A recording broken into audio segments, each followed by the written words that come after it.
प्रधानमंत्री बनने से पहले मोदी जी ने युवाओं से वादा किया था कि उन्हें हर साल 2 करोड़ रोजगार देंगे, मगर सत्ता में आने के बाद रोजगार देने की जगह रोजगार छीनने लगी।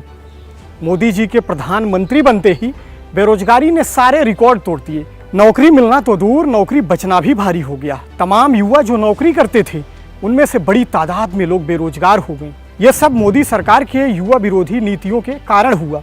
सरकार की करतूतों से आजिज देश का युवा आज अपने भविष्य को लेकर चिंतित है, निराश है, हताश है। सरकार झूठ और प्रोपोगेंडा के सहारे अपनी नाकामियों को ढकने का लाख प्रयत्न कर ले, मगर जनता को सरकार की हकीकत मालूम है। तमाम छल प्रपंचों के बाद भी करोड़ों मजबूर युवाओं की दुर्दशा नहीं छिपने वाली है। आज रोजगार मांगने वाले युवाओं पर लाठियां बरसाई जाती हैं, उन पर बर्बरता की जाती है। देश का पढ़ा लिखा और प्रतिभावान युवा जब सरकार से अपना हक मांगता है तो उसे देशद्रोही तक करार दे दिया जाता है। रेलवे से लेकर सेना तक देश के सरकारी विभागों में लगभग 30 लाख से अधिक पद खाली हैं।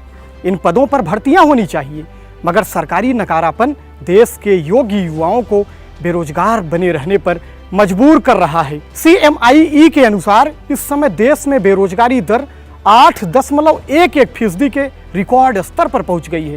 ये किसी भी देश के लिए बेहद खतरनाक स्तर है। बेरोजगारी का आलम यूं समझिए कि एक चौकीदार और चपरासी बनने के लिए कई MSc और PhD धारक भी आवेदन करते हैं। नौकरी की खातिर युवा खूब पढ़ाई लिखाई करते हैं, परीक्षा की तैयारी करते हैं, मगर वैकेंसी है कि आती ही नहीं।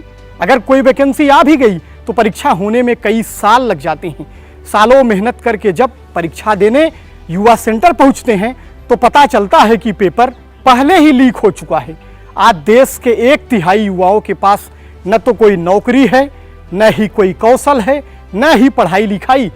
अपनी जरूरतों के लिए ये युवा दूसरों के आगे हाथ फैलाने पर बेबस हैं, मगर सरकार इस पर बात नहीं करती, क्योंकि युवाओं के भविष्य से सरकार को कोई लेना देना है ही नहीं।